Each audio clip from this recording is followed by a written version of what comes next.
l'émission scientifique de Toxin, Alexandre Fugnage d'Aproval. Chers amis auditeurs, bonjour et bienvenue à l'écoute de Toxin Plus pour une nouvelle édition de votre émission de curiosité scientifique. Je vais y arriver. De curiosité, je le répète, parce que n'en déplaise à ceux qui ricanent et qui clignent de l'œil, nous sommes bien une émission de curiosité et non de vulgarisation, comme nous le répétons souvent. Curiosité parce que nous voulons poser question à tout, comme dirait notre ami André Berkoff. Et également poser la question du statut de la science. Est-ce que c'est ce que nous allons faire aujourd'hui avec notre invité Olivier Rey. Bonjour cher Olivier Rey. Bonjour. Alors Olivier Rey, vous êtes mathématicien, vous êtes essayiste, philosophe, vous êtes ancien professeur à l'école polytechnique, vous êtes actuellement membre de l'Institut d'histoire et de philosophie des sciences et des techniques à l'université Paris 1, auteur de nombreux ouvrages dont 2 vont nous servir de fil rouge aujourd'hui. Itinéraire de l'égarement, Au seuil et une question de taille chez Lithos. Alors, Olivier Rey, merci beaucoup d'avoir accepté notre invitation. Nous allons parler aujourd'hui avec vous, eh bien justement, peut-être de la question de cette place de la science moderne dans notre société contemporaine, en particulier de la place qui lui est donnée par les mathématiques. Et nous allons reprendre un peu le sous-titre de votre livre « Itinéraire de l'égarement », du rôle de la science dans l'absurdité contemporaine, comment la science nous a amenés dans un monde qui peut paraître absurde. Alors pourquoi absurde ? Je vais essayer de le dire en introduction. Vous le dites dans votre livre, à l'origine de l'Occident, il y a la philosophie grecque, dont l'un des plus grands représentants est certainement Platon, mais il y a à l'origine de cette philosophie le sentiment de l'émerveillement, de ces yeux de petits enfants en quelque sorte qu'on ouvre sur le monde, et on a l'impression aujourd'hui d'une sorte de morosité alors que la science n'a fait que progresser tout au long de cette histoire occidentale, que les connaissances s'accumulent, que les théorèmes, les axiomes s'accumulent, qu'on a l'impression qu'on progresse de plus en plus, qu'on connaît de plus en plus de choses, qu'on a de plus en plus de techniques, de pouvoir sur les choses, sur le monde, etc. Et pourtant, on a l'impression que l'émerveillement est de moins en moins présent et que c'est peut-être à cause de la science. Alors, je dis la science avec un grand L et un grand S, comme si c'était une seule chose uniforme. Mais c'est un peu la sensation qu'on a tout de même, et c'est un peu aussi le sentiment qu'on a en vous lisant. Qu'est-ce que vous pouvez nous dire de cette première approche, et peut-être de ce sentiment d'émoussement, de cet émerveillement ? Est-ce que vous l'avez déjà aussi ? En partie, oui. Mais vous voyez, pour les Grecs, ils avaient une manière de désigner l'ensemble de ce qui est, qui était de le désigner comme cosmos. En fait, les langues archaïques sont des langues qui avaient très peu de termes conceptuels. Qu'est-ce que c'est qu'un terme conceptuel ? C'est un terme qui sert à rassembler beaucoup de choses. Un concept, c'est ce qui prend avec. C'est pour ça aussi qu'on peut dire qu'une femme conçoit un enfant parce qu'elle le porte en elle. Donc le concept, c'est ce qui rassemble. Les langues archaïques avaient peu de termes conceptuels, et quand la philosophie est née dans la Grèce ancienne, les philosophes ont ressenti le besoin d'avoir un certain nombre, de disposer d'un certain nombre de termes conceptuels, et en particulier un terme conceptuel, s'il en est, qui est un terme qui sert à désigner l'ensemble de ce qui est. Ça n'existait pas. Et on attribue à Pythagore le fait d'avoir été le premier à prendre le terme cosmos pour désigner l'ensemble de ce qui est, au VIe siècle avant Jésus-Christ.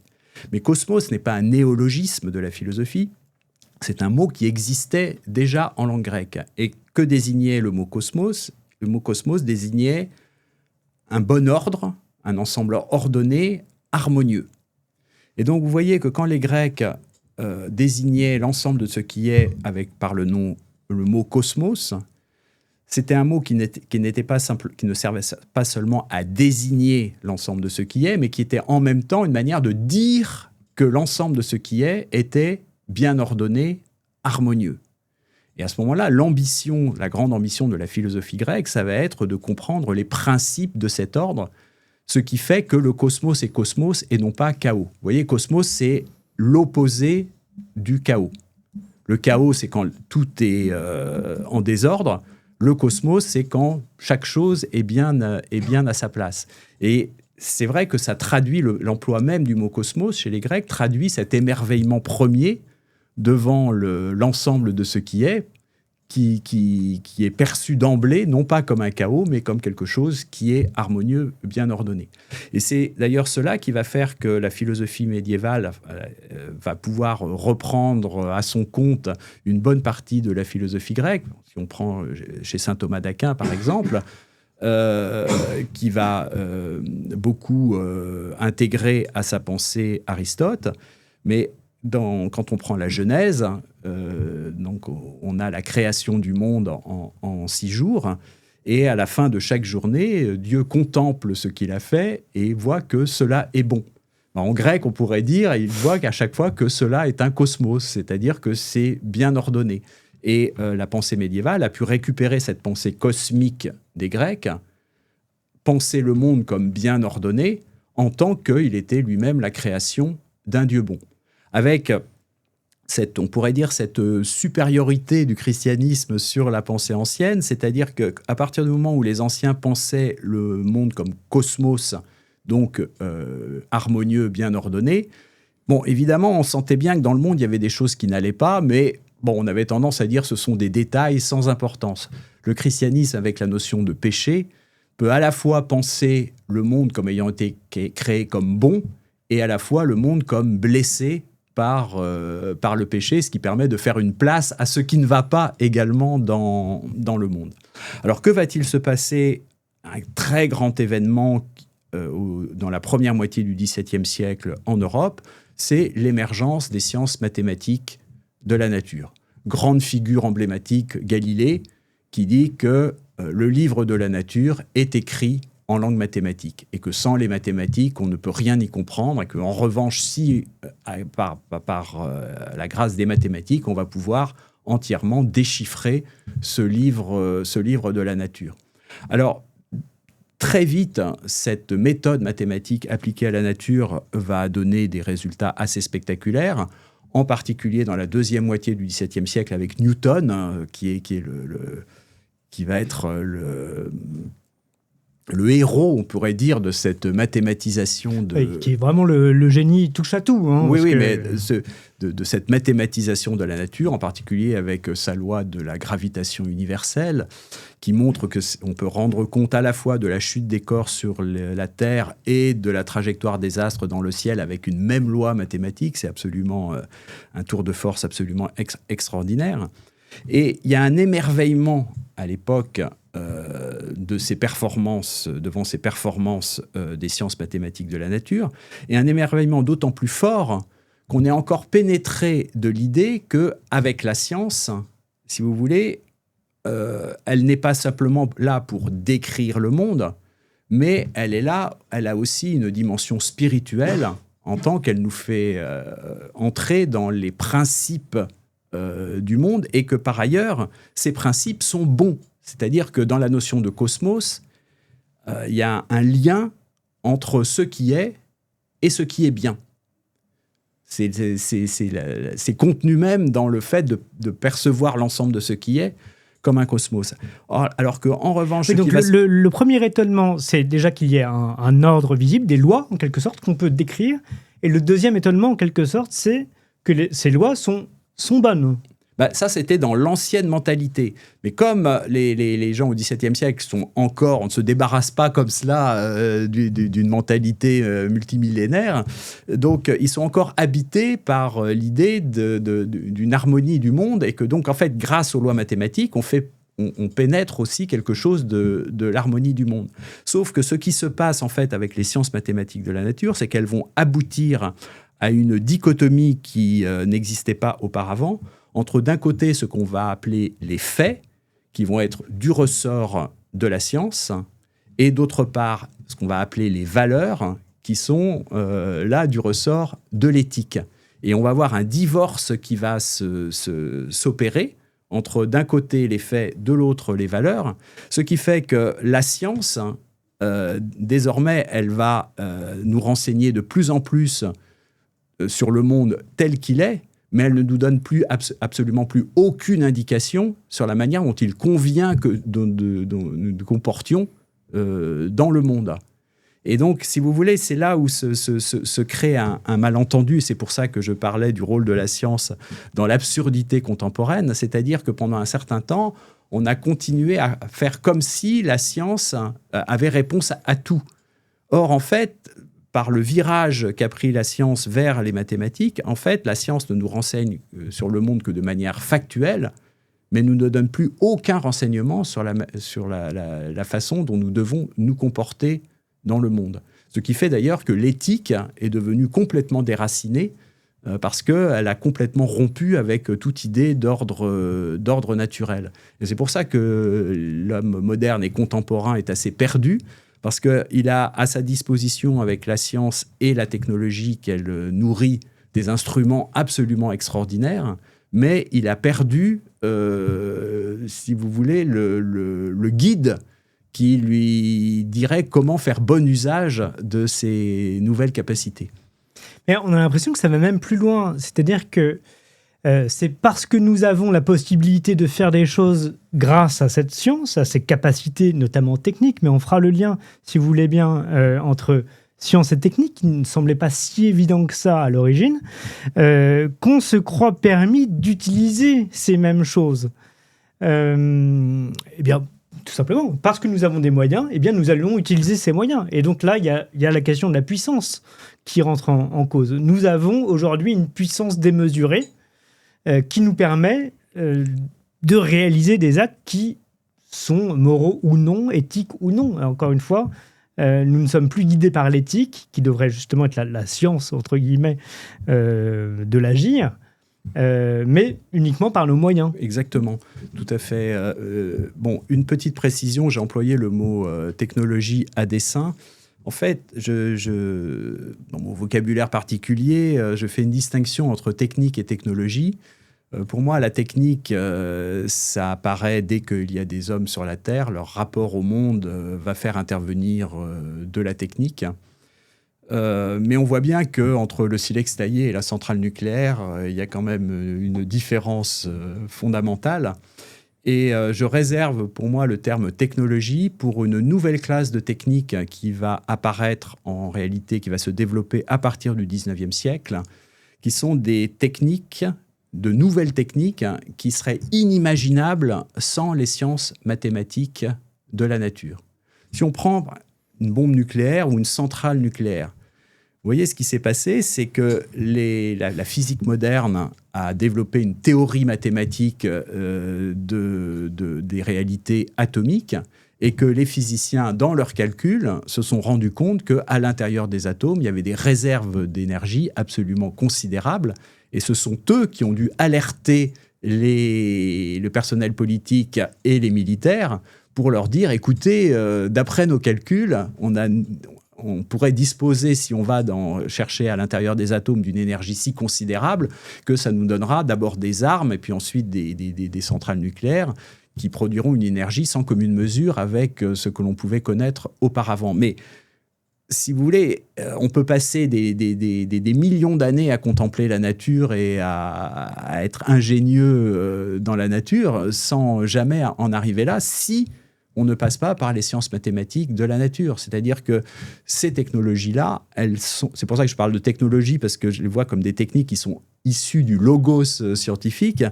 Il faut absolument passer par ces sciences mathématiques de la nature pour avoir ne serait-ce que même l'idée que de telles choses sont possibles.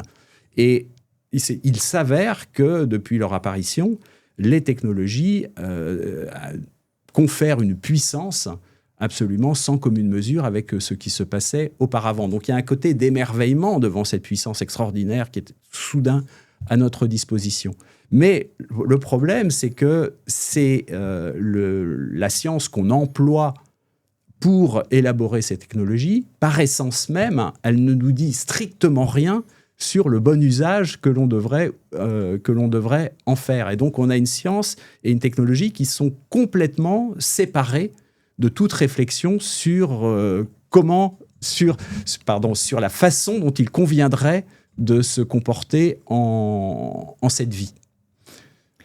Et bon, voilà, c'est la situation dans laquelle on est. Et c'est vrai qu'à partir du moment où on a ces moyens qui sont mis à notre disposition sans aucune indication sur ce qu'il conviendrait d'en faire, la tentation, c'est simplement de les utiliser et puis advienne que pourra. Mais alors, la question qui se pose, c'est est-ce que c'est de la nature même, disons, de cette connaissance que d'être hors contrôle, ou est-ce que c'est le phénomène de son acquisition qui nous mène là ? Je vais m'expliquer. Est-ce que, par exemple, le fait de la spécialisation, de se dire, en fait, je ne peux connaître tout ce que je connais aujourd'hui scientifiquement et donc ensuite technologiquement, je ne peux pas tout connaître d'un seul bloc, donc il faut que je me spécialise dans la connaissance, et donc, in fine, je ne peux pas tout appréhender d'un seul coup d'œil. Et donc, je ne peux pas avoir une pensée globale sur la connaissance elle-même et sur la chose elle-même que je produis. Et donc, je n'ai quasiment plus la capacité de retrait moral, en quelque sorte, sur la chose. Est-ce qu'il y a comme un phénomène mécanique qui nous amène là-dedans ou oui, c'est totalement décorrélé ? Non, ce que vous dites est extrêmement important. Nous sommes dans un monde, Émile Durkheim, à la fin du XIXe siècle, l'avait bien vu, dont une caractéristique essentielle est une division du travail poussée à l'extrême dans tous les domaines. Je crois que dans les tribus de chasseurs-cueilleurs, on pouvait distinguer une vingtaine d'occupations différentes. Aujourd'hui, chacun a une activité très, très spécialisée en l'échange de laquelle il obtient de l'argent avec lequel nous achetons ce dont nous avons besoin pour vivre. Et cette division du travail, elle se retrouve dans tous les domaines. Parce que donc, il y a une séparation entre les différents domaines, mais à l'intérieur de chaque domaine, on a encore une spécialisation. Donc, comme vous le dites, il n'y a pas non plus la science, mais il y a de très nombreuses sciences. Il y a un morcellement de la science. Et à l'intérieur de chaque science, il y a encore un morcellement. Et finalement, chacun est spécialiste dans le domaine scientifique d'un domaine extrêmement étroit de la connaissance. Et donc, effectivement, ça ne favorise absolument pas les vues d'ensemble. Vous voyez, il y a une métamorphose extraordinaire qui s'est produite au cours des siècles. Au Moyen-Âge, la figure qu'on plaçait en haut, dans les universités, c'était le docte.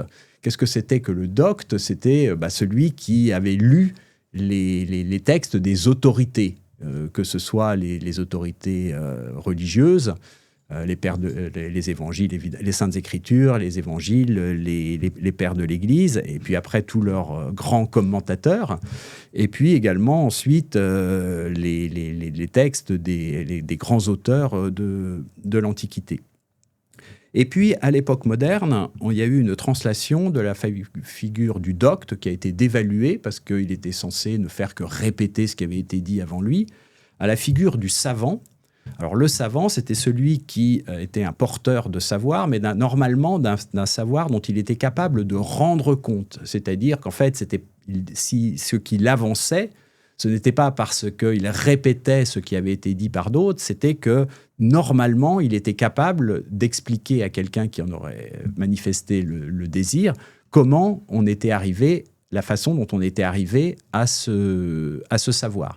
C'est là qu'apparaissent aussi dans les livres les notes en bas de page, si vous voulez, parce que qu'est-ce que c'est que la note en bas de page ? C'est ce qui normalement permet au lecteur, s'il en a le désir, d'aller vérifier ce qui est avancé par l'auteur. Et puis au XXe siècle, on a un nouveau changement. La figure du savant s'efface au profit de la figure du chercheur. Et tout ce que l'on demande au chercheur, c'est de faire progresser la connaissance dans le très étroit domaine dont il est le spécialiste. Mais à la limite, le chercheur peut n'avoir aucune culture. On s'en fiche. il ne totalise en lui rien du savoir. Il est là juste pour repousser un petit peu la frontière aucune du savoir. culture et plus loin, c'est-à-dire qu'il ne répond en quelque sorte qu'à ses pairs. C'est-à-dire qu'il ne doit rendre compte, entre guillemets encore, qu'à ceux à qui, justement, il va devoir rendre compte des avancées de sa propre connaissance. Et non plus au public. Le public, nous, c'est-à-dire, en gros, les gens qui n'ont pas les moyens, les connaissances suffisantes d'appréhender ses propres recherches. Tout à fait. Et c'est ce qui fait que finalement, il y a des endroits où s'élabore de la connaissance. Après, il y a des endroits où, à partir de cette connaissance, on peut développer des outils technologiques. Et ensuite, tout cela déferle sur la société sans que jamais la société, dans son ensemble, n'ait pu discuter de ce qui arrive. Mais on voit bien que c'est immensément problématique, rien comme de manière intuitive, et après on peut rentrer peut-être dans les cas concrets, mais c'est-à-dire que justement il n'y a plus de contrôle que déjà au sein des sachants. Oui, tout à fait. C'est-à-dire que le Kidam, dont moi je fais partie, c'est-à-dire que celui qui n'a pas la culture... Je vous dirais même qu'il n'y a plus vraiment de sachants. Il n'y a plus vraiment de sachants. C'était justement le passage que j'évoquais entre le savant et le chercheur. Et le chercheur. Et si vous prenez une technologie qui a déferlé sur nous au cours des 2 dernières décennies, qui est le smartphone, en fait, personne au monde ne maîtrise la fabrication d'un smartphone. Vous voyez, c'est une multitude de savoirs divers qui vont s'imbriquer, mais personne ne sait véritablement, si vous voulez, de A à Z, comment la façon dont les choses fonctionnent. Bon. Et c'est cette division à l'infini du travail qui fait que nous sommes pris dans une dynamique qu'en vérité, personne ne contrôle. Alors, donc, un premier problème, c'est que il y a en quelque sorte pas de contrôle possible, mais un autre problème, c'est qu'il n'y a plus d'extériorité possible. C'est-à-dire, comment je fais justement pour prendre du recul par rapport à ce phénomène? C'est-à-dire que si l'intégralité de la société est gouvernée par une division du travail, mais également une division de la connaissance, et qu'on ne peut plus appréhender ni le travail, ni la connaissance d'un seul tenant, ça veut dire qu'il n'y a plus d'extérieur possible à cette société. Et je suis obligatoirement intriqué dans cette division. Enfin, je ne sais pas si je m'exprime clairement. Oui, mais tout à fait. Mais si vous voulez, on se retrouve un peu piégé à l'intérieur. Ce qui arrive aussi aujourd'hui avec ce qu'on appelle l'intelligence artificielle, il y aurait beaucoup de choses à dire sur ce syntagme très problématique. Mais enfin, acceptons l'allocution. Vous voyez, ce qui arrive avec l'intelligence artificielle, c'est aussi symptomatique d'un monde que nous n'arrivons plus que plus personne n'arrive à contrôler. Et vous voyez, les êtres humains avaient développé autrefois un certain nombre de savoir-faire pour s'orienter dans la nature, par exemple dans la jungle tropicale, qu'on pourrait appeler un biotope. Et cela étant, pour une part sans cesse grandissante de l'humanité, le milieu dans lequel nous sommes amenés à évoluer n'est plus un biotope, mais un technotope, un milieu complètement artificiel qui a été façonné par la technique. Et nous avons besoin d'outils technologiques pour réussir à nous orienter dans ce technotope. Et finalement, ce technotope devient tellement complexe qu'à un moment donné, si vous voulez, l'intelligence artificielle émerge aussi pour répondre aux difficultés qu'éprouvent de plus en plus les individus à trouver leur chemin dans le technotope, qui nous dépasse. Il y a un passage, je ne sais plus dans lequel des 2 livres que j'ai cités en introduction, où vous parlez du GPS, et vous dites que le GPS a été fait à l'origine pour se repérer dans le désert, et aujourd'hui, ça sert à trouver son chemin en pleine ville. Oui. Et je trouve que l'image est assez parlante pour le coup. Oui, mais le problème, c'est que les villes ont tellement grandi en taille à tous égards que effectivement, le fait de s'orienter dans une ville devient aussi compliqué que de trouver que de savoir où on est dans un désert. Voilà, c'est assez révélateur effectivement de notre situation. Alors il y a un paradoxe. Et là c'est un philosophe qui en parle, mais d'ailleurs on pourrait peut-être en dire un mot parce que vous êtes mathématicien d'origine, mais on voit que vous êtes obligé en quelque sorte comme honnête homme de verser dans la philosophie. C'est-à-dire qu'à un moment, l'étude scientifique nous contraint à la démarche philosophique. C'est-à-dire qu'on ne peut pas faire comme si c'était neutre tout ça. Comme si ça ne chambardait pas le monde de telle façon qu'il faille se poser philosophiquement la question de ce qu'on a sous les yeux. Et un auteur que vous citez abondamment, mais que j'aimerais que vous présentiez peut-être à nos auditeurs, parce qu'il est assez mal connu, c'est Ivan Illich, en donne une illustration avec les moyens de transport. Vous en parlez dans votre ouvrage. Je vous laisserai peut-être, je vous laisserai s'il vous plaît en dire quelques mots. Mais il dit, il y a un phénomène étrange, c'est que plus le moyen de transport se modernise et se perfectionne, moins il devient rentable en quelque sorte. C'est-à-dire qu'on voit par exemple la voiture, elle est de plus en plus rapide, donc on peut faire de plus en plus, parcourir de plus en plus d'espace, mais plus elle est rapide et plus on peut parcourir d'espace, plus on va passer de temps dedans, et finalement on va passer de plus en plus de temps dans les transports, et donc en fait perdre de plus en plus de temps dans les moyens de transport qui à l'origine devaient être rapides et nous solutionner des... Enfin voilà, en gros, on a des nouveaux problèmes qui deviennent énormes alors que ça devait être une solution à un problème qui en réalité était faible sans cette solution. Et à chaque fois, la solution amène des problèmes de plus en plus gros et on ne fait que superposer les problèmes les uns aux autres. Enfin voilà, pour une présentation bien brouillonne, mais je vous laisse peut-être dire un mot de cette obligation de devenir philosophe à cause de l'emprise de la science sur le monde, et peut-être ensuite un mot sur Ivan Illich. Alors pour ce qui est de la philosophie, il faut aussi remarquer à quel point ces questionnements fondamentaux ont changé avec les changements du monde. On peut dire qu'à l'origine, à ses origines grecques, la grande question de la philosophie, c'était la question de l'être, de ce qui est. Et puis, en Europe, à partir du XVIIIe siècle, une nouvelle question est apparue, puisque, certes, le monde humain a toujours changé, mais la question qui se pose, c'est pas seulement que le monde humain change, c'est à quel rythme. Et il se trouve que, à partir du XVIIIe siècle, le monde en Europe s'est mis à changer suffisamment vite pour que les personnes puissent éprouver le changement à l'intérieur de leur propre vie. C'est-à-dire qu'on ne meurt plus dans un monde qui est le même que celui dans lequel on est né. Et c'est là que va pouvoir apparaître une expression employée par les vieilles personnes qui disent « de mon temps ». De mon temps, ce n'était pas comme ci, de mon temps, ce n'était pas comme ça. Ce qui veut dire qu'ils voient la différence entre le temps de leur jeunesse et le temps de leur vieillesse. Et à partir de ce moment-là, une des grandes questions de la philosophie va porter non plus sur l'être, mais sur le devenir.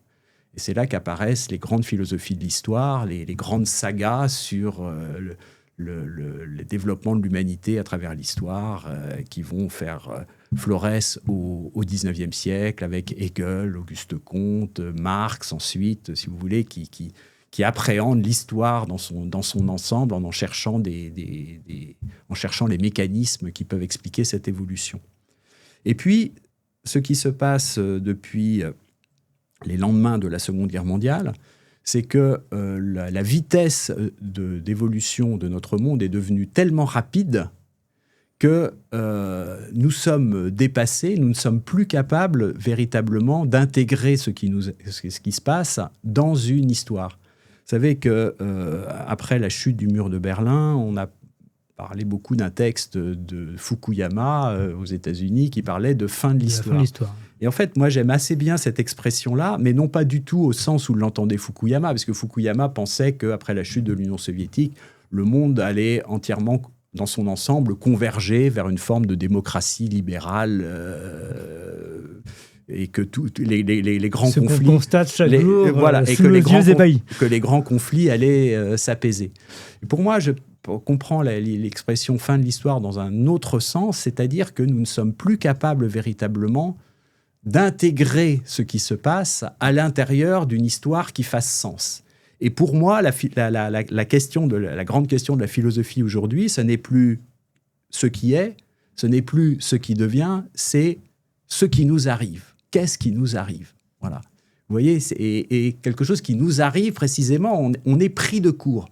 Et c'est ça la grande situation nouvelle dans laquelle est la pensée aujourd'hui, c'est qu'elle est en permanence prise de court. Peter Sloterdijk, philosophe allemand, disait l'obligation aujourd'hui pour le philosophe, c'est de penser dans l'avalanche. Voilà. Oui, le mot que j'allais prononcer, c'est le mot de catastrophe. Je ne sais pas si c'est catastrophe, mais c'est un déferlement, une avalanche, et on n'a pas le temps pour mettre cela en histoire, parce que le temps qu'on essaye d'intégrer cela dans un récit, il y a tellement d'autres choses qui nous sont arrivées dans l'intervalle que voilà, on est en permanence pris de court.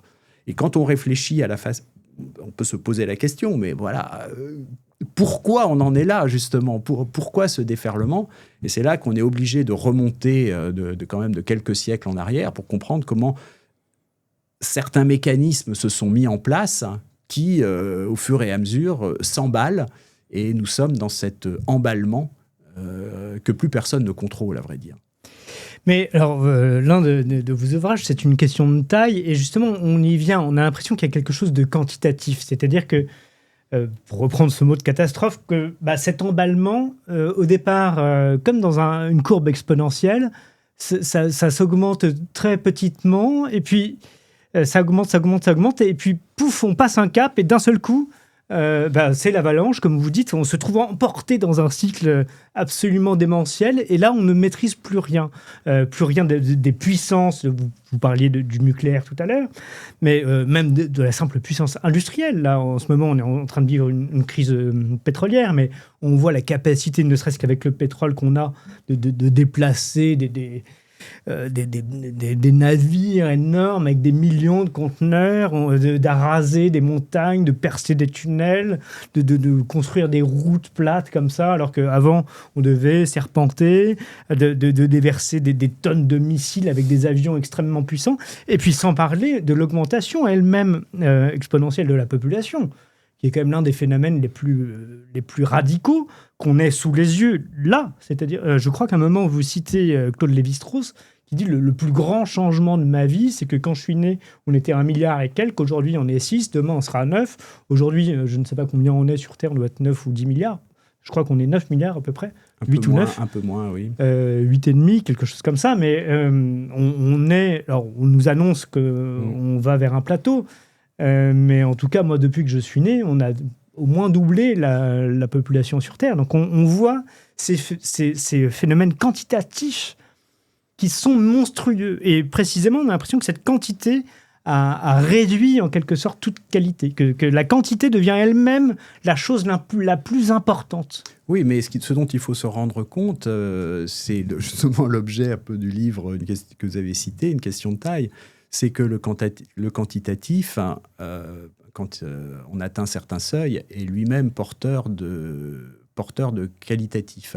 Quand j'étais mathématicien, je m'occupais d'équations dérivées partielles dites non linéaires. Alors, qu'est-ce que ça veut dire non linéaire? En fait, vous voyez, quand vous avez des variables qui sont liées par une équation qui fait qu'une variable varie proportionnellement à une autre, on dit que c'est linéaire parce que si on trace la courbe de la dépendance d'une variable par rapport à l'autre, comme les deux variables sont proportionnelles, cette courbe va être une droite. En revanche, mais en fait, à vrai dire, dans la nature, les variations linéaires, c'est-à-dire où en fait les variables varient proportionnellement les unes aux autres, en fait, c'est l'exception. Et la règle, c'est plutôt le non linéaire. Et ce qui se passe dans le domaine si vous voulez, dans le domaine linéaire, qu'est-ce que c'est que le gros? Le gros, c'est le petit en plus gros. Voilà. C'est la même chose, simplement en plus grand. On ne fait que faire varier la taille. Il n'y a pas de différence de nature avec la taille. Mais en revanche, quand on est dans le domaine non linéaire, en réalité, il va y avoir des seuils tels qu'on va changer les choses vont changer radicalement de comportement lorsque on franchit ces seuils. Bon, un exemple extrêmement simple, c'est les changements de phase. Vous voyez, vous prenez une casserole d'eau et vous chauffez. Bon, pendant un bon moment, quand vous chauffez, la température de l'eau augmente. Et puis tout d'un coup, sous la pression atmosphérique normale, quand on arrive à 100 degrés, il se produit une catastrophe totalement imprévue à qui ne l'aurait jamais vu. C'est que l'eau, au lieu de continuer à avoir sa température qui augmente, elle se met à s'évaporer et à devenir de la vapeur d'eau. C'est typiquement un phénomène non linéaire où tout d'un coup, il y a un changement de comportement. Et c'est pour ça que, si vous voulez opposer le quantitatif au qualitatif, localement, éventuellement, ça peut marcher, mais globalement, on s'aperçoit que ça ne tient pas parce que dans le quantitatif, il y a des seuils où il y a des changements qualitatifs. Et ça, il est vrai que la pensée humaine a beaucoup de mal avec ça. Nous sommes toujours tentés d'extrapoler ce que nous ne connaissons pas à partir de ce que nous connaissons en prolongeant, en voyant que les choses, si c'est plus grand, ça va être la même chose, mais simplement en plus grand. Et il y a des seuils qui font qu'il y a des retournements. Et c'est en cela que la dynamique qui a été lancée depuis maintenant quelques siècles nous réserve de plus en plus de surprises. C'est pour ça que je disais qu'on a du mal à l'intégrer dans un récit et que maintenant la question qui se pose essentiellement à nous, c'est qu'est-ce qui nous arrive ? C'est parce qu'en fait, on ne cesse de passer des seuils où tout d'un coup apparaissent des effets qui étaient tout à fait imprévus. Et on est dépassé par cela.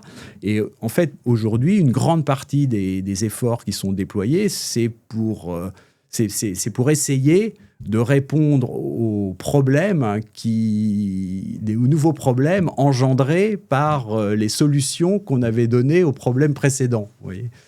Et donc, c'est pour ça qu'on est dans une sorte de dynamique qui s'emballe. Parce qu'à chaque fois qu'on trouve une solution au nouveau problème qui se posait à nous, en fait, cette solution pose un nouveau problème, etc., etc. Et en fait, dans des dimensions toujours plus grandes qui font que les échelles mises en jeu deviennent gigantesques. Et que ça risque de pas très bien finir. Oui, alors, je sais que souvent, quand je tiens ce type de discours, on va me dire que je suis très pessimiste. En réalité, je ne suis pas du tout pessimiste pour la raison suivante. C'est qu'en fait, pendant l'essentiel de son existence, l'humanité a été tout à fait consciente de sa précarité, exposée à des tas de catastrophes, des catastrophes naturelles, des catastrophes guerrières. Enfin bon, l'avenir était tout sauf assuré, et je dirais que c'est la condition normale de l'humanité. Et puis, ce qui s'est passé à la Renaissance, et en particulier à partir du XVIIe siècle, se développer un grand projet moderne avec l'idée que grâce au progrès de la science, des techniques, les progrès sociaux, les progrès économiques, l'être humain allait pouvoir domestiquer la nature et s'affranchir des aléas du destin pour forger son propre destin. Bon. 3 siècles plus tard, ou 4 siècles plus tard, force est de constater que le projet ne tourne pas très bien, quoi, par exemple. Vous voyez, on voulait, grâce à la technique, nous faire un séjour sur Terre le plus agréable possible. On y est parvenu sur certains plans, mais on s'aperçoit aujourd'hui, par exemple, qu'on a du dérèglement climatique qui risque finalement de nous retomber sur la tête. Et que, en fait, tout ce qu'on a déployé pour améliorer notre situation risque, à un moment donné, de la dégrader. Mais je dirais que cette non-maîtrise n'est jamais qu'un retour à l'état normal de l'humanité. Et c'est parce que nous restons habités par l'idéal moderne que tout devrait bien se passer, que nous devrions tout maîtriser, etc., qu'on est là, on se dit oh là là, c'est épouvantable, quel monde atroce, il faut plus mettre au monde des enfants parce que dans quel bourbier on les envoie. Mais en fait, si vous voulez, si les hommes préhistoriques s'étaient dit voilà, je suis pas sûr que de l'avenir, donc je vais pas avoir d'enfants, bon, il y a longtemps que l'humanité aurait disparu. Donc en fait, d'une certaine manière, si vous voulez, on a un paradoxe qui était qu'on a lancé une grande entreprise de maîtrise du monde, on s'aperçoit que finalement, cette maîtrise aboutit à une non-maîtrise. Bon, mais voilà, c'est comme ça. Mais il ne faut pas forcément, vous voyez, être complètement désespéré par cette affaire. Oui, mais sauf que, comme vous l'avez dit vous-même, à un moment, la quantité est telle qu'elle devient une qualité, et que l'état normal de l'humanité, quand on est quelques centaines de millions ou quand on est presque 10 milliards, quand on a la bombe atomique ou quand on ne l'a pas, quand on a encore une puissance telle que, précisément, si demain on vient à manquer de ressources, eh bien, ceux qui vont avoir encore aujourd'hui la pleine puissance des moyens technologiques, pour reprendre votre vocable, vont être incomparativement plus puissants que n'importe quel groupe n'a pu l'être dans l'histoire de l'humanité. Et donc nous mettre dans une situation délicate. Ah non, mais je ne dis pas que c'est... D'une part, je ne dis pas que on revient à la situation ancienne. Ce que je dis, c'est qu'on revient à l'incertitude ancienne. Mais le contenu de l'incertitude n'est plus le même.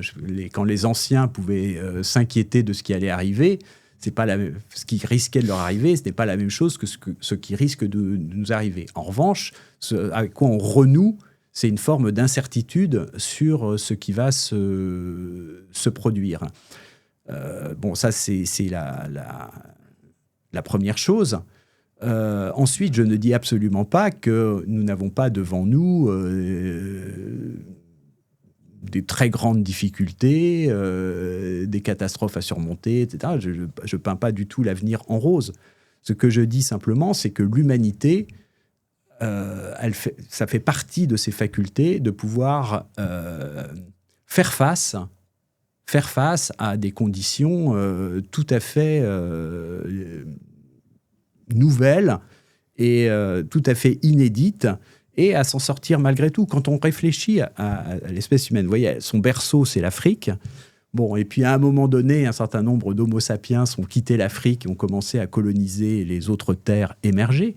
Mais vous vous rendez compte que les Homo sapiens ont pu aller vivre jusque sur la banquise de l'Arctique. Enfin, c'est complètement fou. Vous voyez, la plupart des espèces, elles ont des habitats, elles sont adaptées à certains habitats et elles ne peuvent vivre qu'à l'intérieur de ces habitats. L'être humain, il peut faire face à un nombre de conditions absolument extraordinaires. Et donc, je pense que ce que nous avons devant nous, c'est de très grandes difficultés, peut-être de très, très grands malheurs. Mais en même temps, l'être humain a aussi les capacités de faire face aux difficultés. Voilà. Et je pense que d'une certaine manière, un certain nombre d'ailleurs de grands malaises contemporains vient du fait que nous avons une vie trop confortable. En fait, la grande conquête du XXe siècle, ça a été la conquête du confort. Il y a un Italien, Stefano Boni, qui a écrit un livre très intéressant qui s'appelle « Homo Confort » et qui dit qu'en fait, la grande caractéristique du XXe siècle, ça a été la généralisation, au moins dans les pays dits développés, ça a été la généralisation du confort. Et alors après, on se dit, là, si on perd le confort, c'est la catastrophe. Vous voyez, par exemple, si on n'a plus d'électricité, c'est monstrueux, la vie ne vaut plus d'être vécue. Bon, on oublie quand même que jusqu'à il y a un siècle, les gens vivaient sans électricité, quoi. Voilà, bon. Donc il faut raison garder. Il faut s'inquiéter, mais il ne faut pas non plus désespérer. Et alors, revenons à mes philosophes, là, que vous ne répondez pas à ma question, notamment à ce Illich, mais à d'autres dont on peut parler. Est-ce qu'ils ont... Oui, ils ont des choses à dire, ils disent des choses, mais est-ce que ça peut nous aider ? Alors, qu'est-ce qu'ils disent déjà ?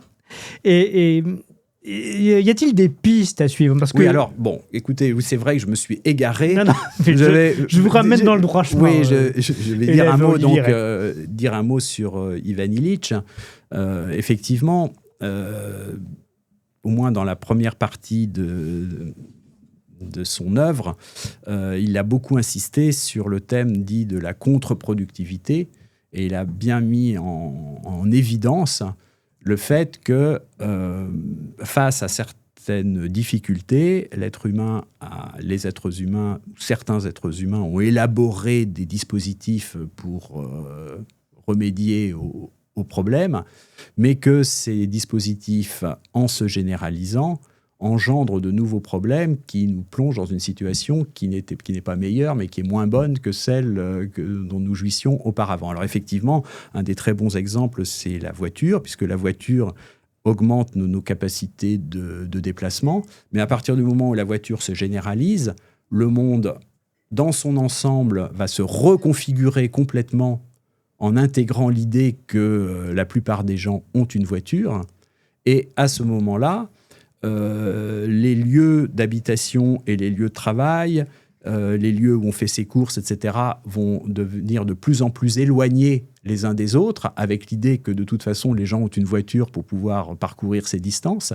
Et on aboutit à ce moment-là à ce paradoxe que finalement, le développement des moyens de transport rapide n'a pas diminué le temps qu'on met à se transporter, mais l'a au contraire augmenté.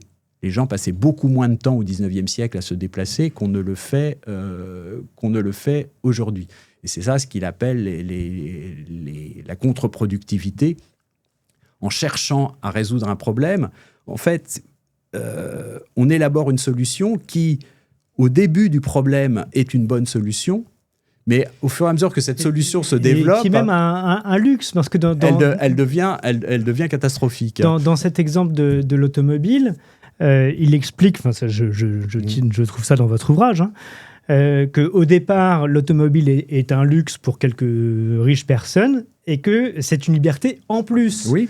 Et que ça n'enlève rien à personne. Mais que quand on a besoin ensuite que l'automobilisme se généralise, quand on n'a plus d'automobile, là, on est pénalisé. C'est-à-dire qu'on ne peut plus vivre la vie normale, c'est-à-dire comme nous aujourd'hui, aller au supermarché, déposer ses enfants à l'école, faire ses courses, etc., aller travailler, parce que maintenant, tout est fait pour aller en automobile.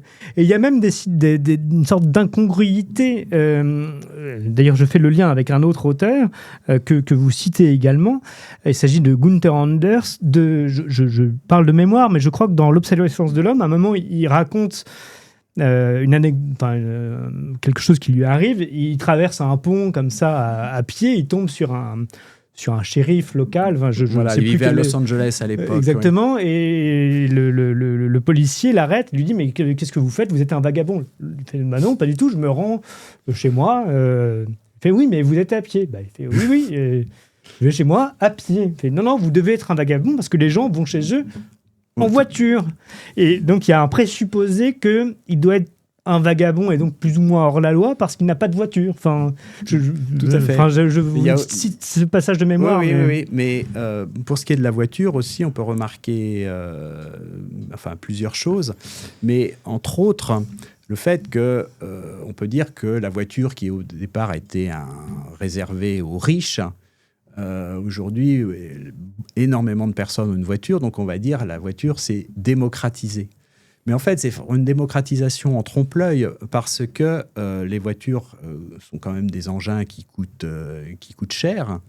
Et quand vous regardez les revenus des différentes personnes, vous allez vous apercevoir que pour un trader, s'acheter une voiture, ça lui coûte un quart d'heure de travail, quand pour une femme de ménage, ça va lui prendre 3 mois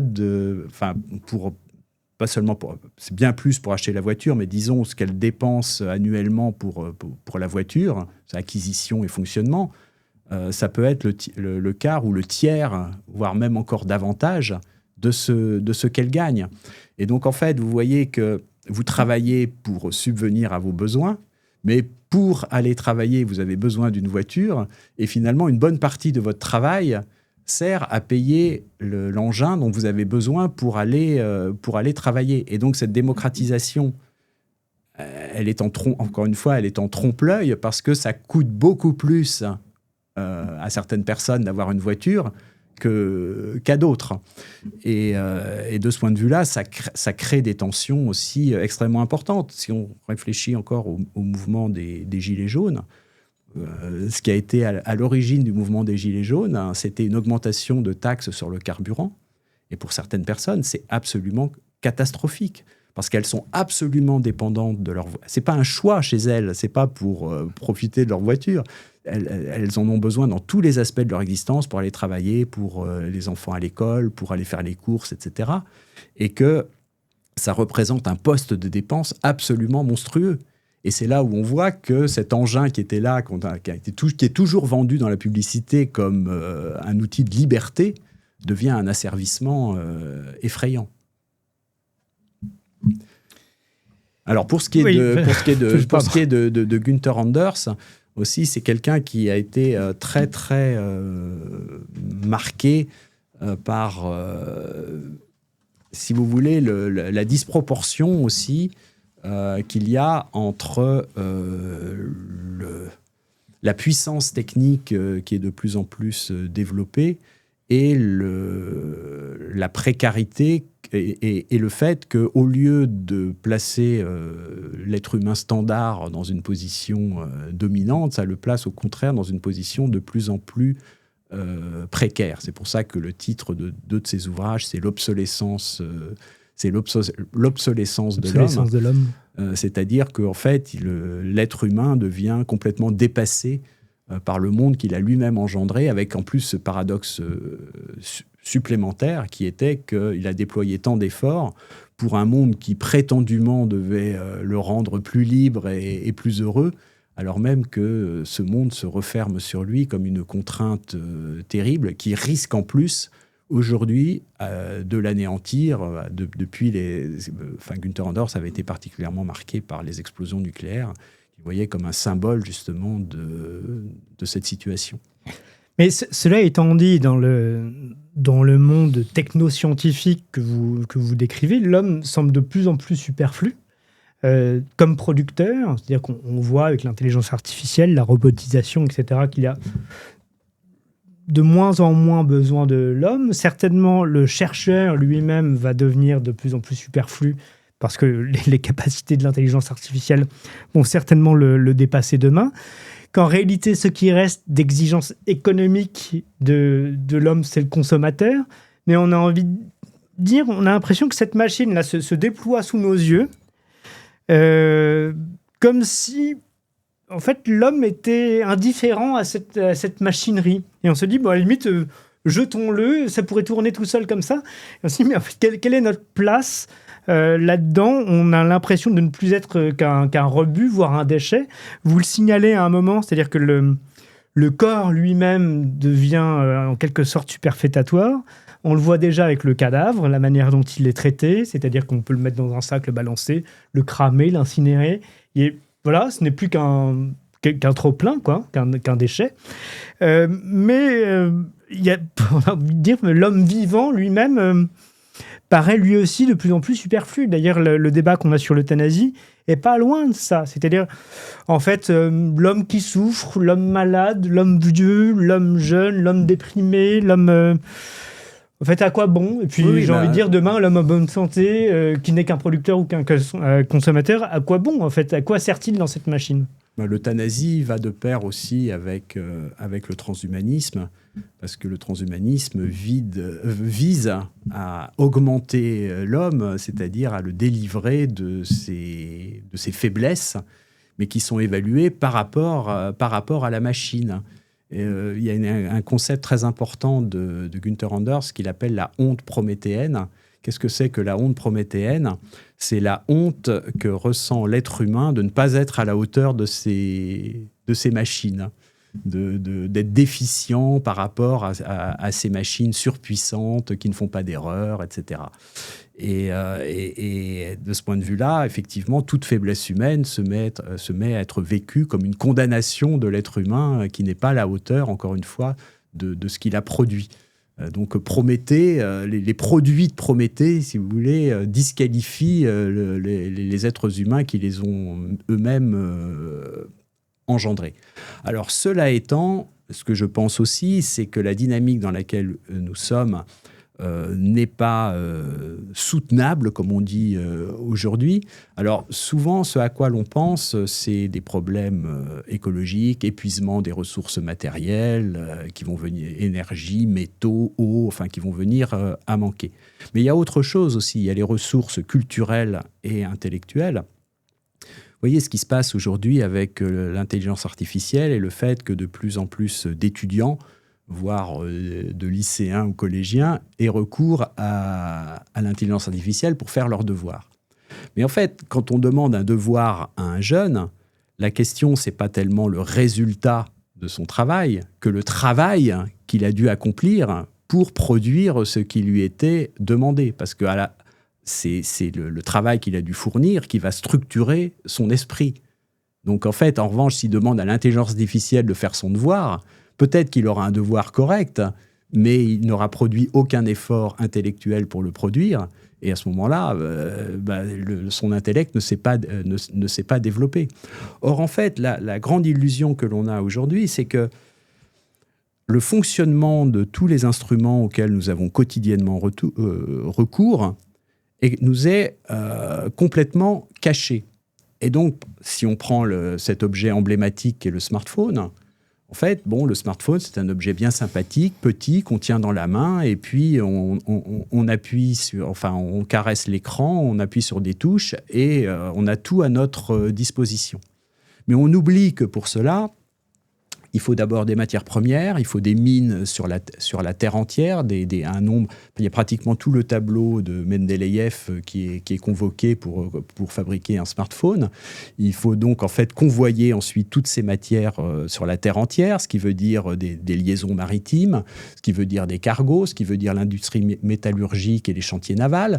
Il faut toute l'industrie des semi-conducteurs hyper sophistiqués. Il faut la quatrième flotte américaine pour sécuriser tel détroit.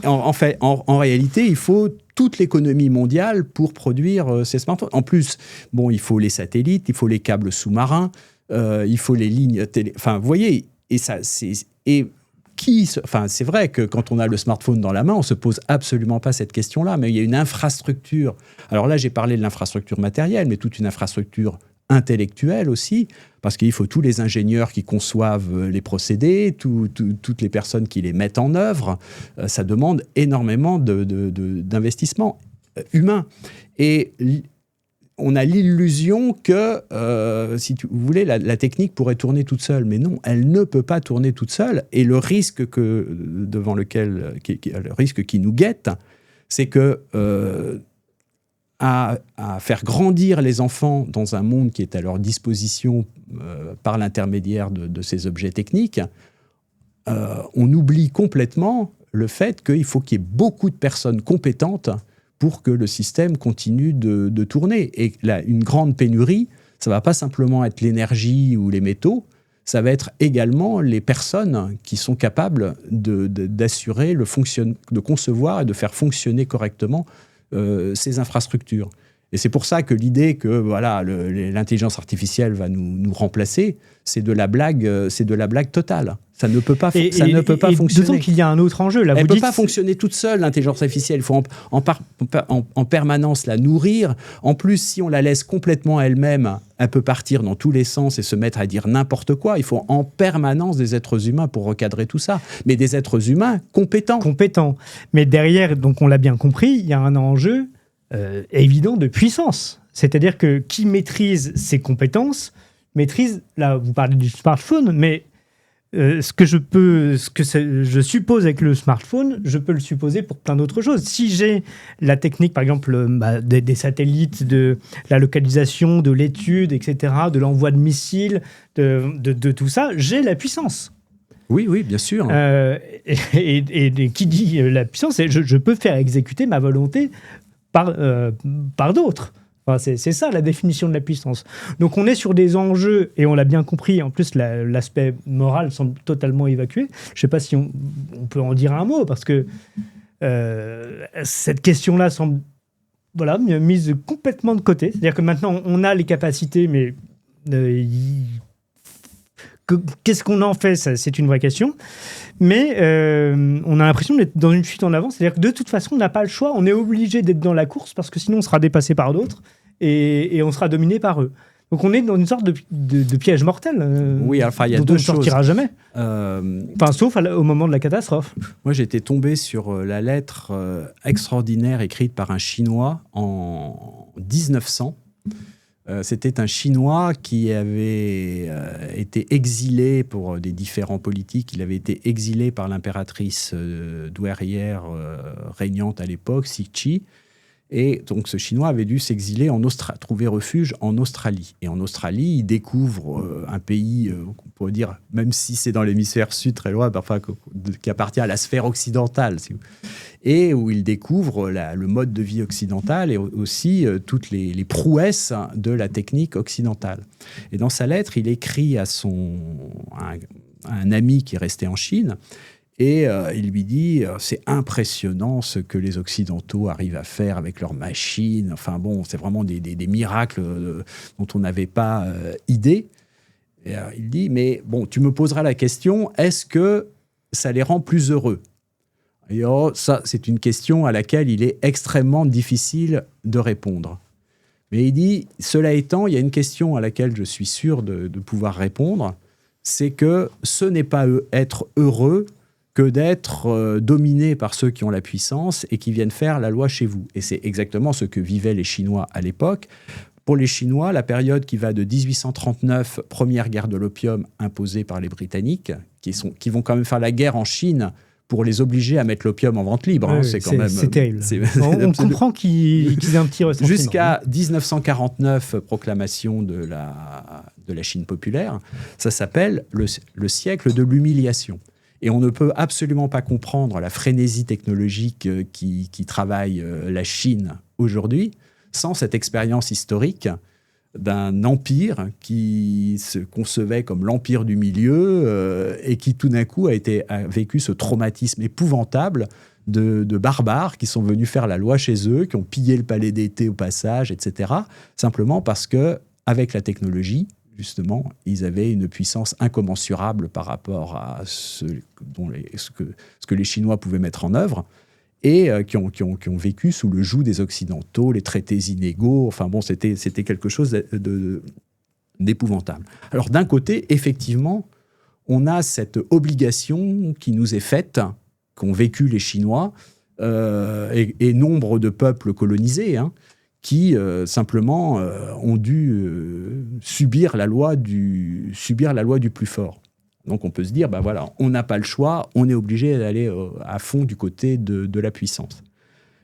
Mais d'un autre côté, c'est ce que je disais auparavant, une société qui se technologise de plus en plus elle se technologise, plus elle met en danger les facultés humaines qui garantissent la pérennité du mouvement technologique. Et c'est là où le mouvement technologique, qui paraissait devoir être sans fin et tout écraser à cause de la puissance qu'il confère, rencontre quand même des limites, parce que, encore une fois, si l'environnement humain se technologise jusqu'au bout, il ne permet plus le renouvellement des capacités intellectuelles et culturelles qui permettent d'entretenir la machine. Et donc c'est pour ça que l'équation dans laquelle nous sommes aujourd'hui est compliquée, parce que d'un côté, il est très dangereux de ne pas poursuivre la course à la puissance parce qu'on risque de subir la loi de ceux qui la poursuivent, mais de l'autre côté, en poursuivant la puissance à fond, on met en danger aussi les facultés qui permettent l'entretien même de la société. Et donc, on est pris entre ces deux exigences qui sont en grande partie contradictoires. Donc, il faut trouver des compromis. On ne peut pas faire autrement. Est-ce qu'il n'y aurait pas une sorte d'espérance paradoxale en se disant plus le système notamment requis pour obtenir la puissance devient complexe, plus il est facile en fait de mettre un tout petit caillou dans ce système pour le faire chuter, et que donc on pourrait penser une sorte de solution de repli pour certaines communautés, certains États qui se diraient, bon, moi je sors de la course à la puissance, mais en revanche, je garde suffisamment de moyens juste pour mettre mon grain de sable dans la machine adverse pour qu'il ne puisse pas me frapper le moment venu. Vous voyez, une sorte de rapport du faible au fort. Oui, enfin, le grain de sable qu'a choisi la France avec le général de Gaulle, c'est d'avoir la bombe nucléaire. C'est ce qu'on appelle la dissuasion. Mais sinon, pour ce qui est du grain de sable, il y a un Australien, Holmgren, qui est un spécialiste de culture à l'ancienne, si je puis, enfin de permaculture, voilà, c'est comme ça on appelle ça, c'est-à-dire, enfin, c'est une combinaison de culture à l'ancienne et de connaissances très modernes qui permettent d'optimiser aussi ces cultures. Et en fait, lui, il disait que ce qu'il espérait, c'est que le système dans lequel nous sommes s'effondre le plus vite possible, parce que plus vite il s'effondrera, plus la terre qu'il laissera derrière son effondrement sera vivable, et plus il continue, plus les ravages vont s'aggraver. Et lui, il mettait principalement son espoir dans l'effondrement du système financier, qui en 2008 déjà avait montré ses fragilités, et qui disait qu'on peut imaginer une méga crise financière, vous voyez, 2008 puissance 10, et qu'en fait, dans toutes les fragilités de notre monde aujourd'hui, le système financier est peut-être celui qui est le plus fragile, et son effondrement suffirait à lui tout seul à bloquer énormément, enfin à bloquer la dynamique dans laquelle nous sommes. Pour le coup, on en finira là, malheureusement, on arrive déjà à la fin de l'émission, mais c'est un monde le monde financier, où les mathématiques ont mis en plein la main, c'est-à-dire que maintenant, là, on en parlait avant l'émission, l'argent n'est devenu qu'une pure mathématisation, il n'y a plus de rapport avec le réel, il n'y a plus de rapport avec les métaux, etc. On n'est plus que dans de l'abstraction, et peut-être qu'un jour, cette abstraction rencontrera de nouveau le mur du réel, oui, c'est ça. On arrivera à l'effondrement. Il faut faire confiance aussi à la réalité. Simone Veil, dans une note dans ses cahiers, a écrit ces lignes extraordinaires. Elle écrit argent, machine, algèbre, les trois monstres modernes. Alors pourquoi cela ? L'argent, vous voyez, c'est ce qui rend n'importe quelle chose équivalente à une autre chose. Ça arrase complètement la différence entre les choses. On dit que normalement, on ne peut pas comparer des carottes à une chaise, par exemple. Bon, si on ramène la chaise et les carottes à un prix, on peut comparer. L'argent, c'est un équivalent universel qui permet d'échanger tout avec tout. Et ça met complètement de côté les différences essentielles entre les différentes choses dès lors qu'elles sont ramenées à un prix. La machine, pourquoi elle voyait un monstre aussi, c'est que c'est ce qui s'interpose entre le travailleur et le produit de son travail. C'est ce qui détruit le rapport qu'il y a entre le travail que nous produisons et le produit de ce travail. Il n'y a aucune mesure, si vous voulez, entre les gestes qu'accomplit le travailleur sur une machine et l'objet qui est produit par la machine. On pourrait faire une comparaison aussi avec ce que disait Illich sur les moyens conviviaux et non conviviaux. En fait, il dit un outil convivial, c'est ce qui nous permet de tirer le meilleur parti possible de nos facultés naturelles, alors que l'outil non convivial, c'est un outil qui nous sépare, qui supprime le rapport qu'il y a entre nos facultés naturelles et ce qui est réalisé. Donc, dans le transport, par exemple, vous avez le vélo qui est un instrument convivial parce que sur un vélo, vous pouvez aller beaucoup plus vite qu'à pied, mais il n'empêche que la distance que vous parcourez, elle est proportionnelle aussi aux efforts que font vos jambes pour faire tourner les roues. Donc en fait, vous utilisez toujours vos jambes pour vous déplacer, sauf que vous interposez un mécanisme simple qui permet de démultiplier l'effet que produisent vos efforts. En revanche, si vous prenez l'avion, l'avion, vous êtes sanglé sur un siège et l'avion va vous faire aller très vite d'un endroit à un autre très éloigné, mais vous n'avez rien produit avec vos jambes. Au contraire, vous étiez sanglé sur un siège. Et donc, il n'y a plus aucun rapport entre votre engagement corporel, qui en l'occurrence est nul, et le résultat qui est... Et on pourrait même aller plus loin, c'est que vous avez aboli l'espace que vous avez traversé. Oui, alors qu'à vélo, vous avez traversé l'espace. En plus. Vous avez été quelque part. En plus. Mais donc, en fait, vous voyez, entre convivial et non convivial, c'est ça. Donc, ce que dit Simone Veil, c'est qu'avec la machine, vous n'avez plus ce rapport direct entre le geste du travailleur et le produit final. Et puis, elle parle de l'algèbre, parce que qu'est-ce que c'est que l'algèbre ? En fait, on manipule des équations avec des variables à l'intérieur des équations. Mais justement, à partir du moment où les grandeurs qui sont manipulées dans l'algèbre, si vous voulez, dans l'algèbre, les grandeurs, elles peuvent représenter n'importe quoi. Si vous voulez, quand vous avez des inconnus, des X et des Y, en fait, vous ne savez absolument pas à quoi vous avez affaire, ce que vont représenter finalement ces X et ces Y que vous injectez à l'intérieur. Et donc, en fait, elle voit dans l'argent, la machine et l'algèbre 3 grands moyens qui déracinent l'être humain de la Terre. Voilà, qui coupent les rapports que par notre corps, nous avons directement avec le monde qui nous entoure, avec notre milieu. Et ce que je pense aussi, c'est que nous sommes dans cette dynamique qui nous coupe de plus en plus du monde, qui nous déracine de plus en plus. C'est pas pour rien que le dernier livre de Simone Veil, qui est paru de manière posthume, et c'est pas elle qui a donné le titre, c'est Albert Camus qui l'a choisi, mais il l'a appelé L'enracinement. C'est parce que en fait, il y a toute une première partie qui s'appelle le déracinement. C'est notre condition aujourd'hui. Nous sommes des êtres déracinés, en grande partie. Mais ce qu'il y a aussi, c'est que cette dynamique, si vous voulez, elle est d'autant plus néfaste que, en fait, elle nous conduit à un désastre. Mais d'un autre côté, si vous voulez, cette perspective du désastre est aussi un espoir, c'est-à-dire qu'au moins on sait que ça ne va pas pouvoir se poursuivre indéfiniment.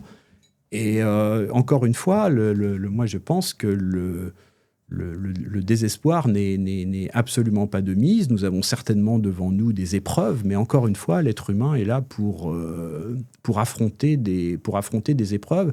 Et cela fait trop longtemps que je pense que nous n'avons pas affronté des épreuves à notre mesure. Je vais vous donner un tout petit exemple. Je vous en prie. Mais en 1999, je passais les fêtes de Noël dans ma famille. On était dans l'Ouest et c'est là où il y a eu une gigantesque tempête qui est passée, qui a fait dans le quartier où habitaient mes parents de gigantesques dégâts. Et finalement, que s'est-il passé ? Eh bien, tout le monde est sorti le lendemain, tout le monde est sorti de sa maison. Et puis, il y avait des gens qui avaient des échelles, il y avait des gens qui avaient des grands plastiques, etc. Et en fait, tout le monde s'entraidait, montait sur les toits pour réparer ce qui pouvait être réparé. Ça a duré plusieurs jours.